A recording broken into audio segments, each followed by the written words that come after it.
It's Christmas season, and that means I'm on the hunt for the retro game level that is the most Christmassy of all. I'm the Play It Again Pastor, and today I'm exploring the Ice Age stage in the Flintstones, the Rescue of Dino and Hoppy for the NES. I remember having a dinosaur phase as a kid. I think a lot of kids had some kind of love for dinosaurs, or at least a vague interest in them at some point.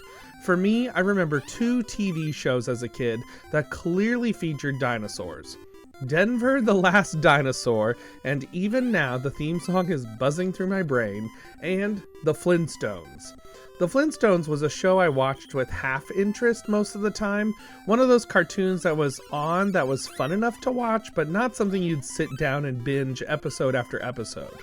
Then I discovered that there were TV movies of the Flintstones, and I found I loved those way more than episodes of the show because they had more involved plots and sometimes some fun and silly stuff like Count Rockula instead of Dracula and the Frankenstone monster. There was also that time the Flintstones met the Jetsons and switched worlds, but that's another story for another time. Then there's the game for NES, The Flintstones, The Rescue of Dino and Hoppy. I remember finding this game as an adult and thinking it looked interesting enough, so I bought the cartridge at a retro video game store.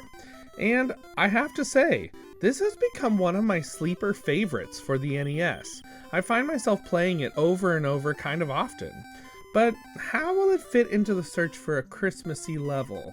Well, Fred Flintstone, enter the Ice Age.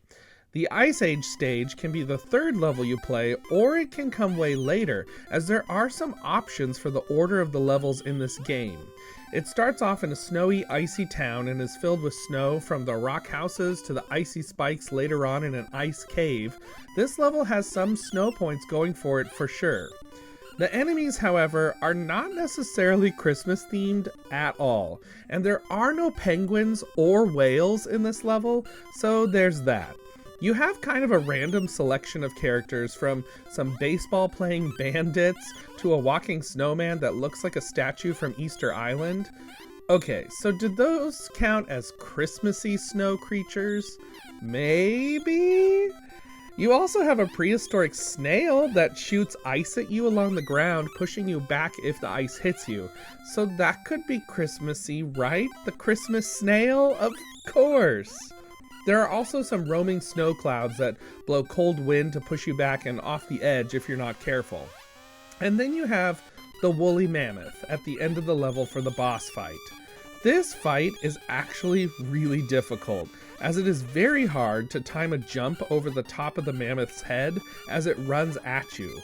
The mammoth is just a little too long to clear and often leaves Fred with some damage.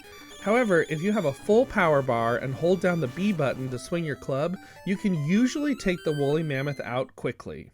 About halfway through the level you meet Betty, who gives you some advice for what's ahead.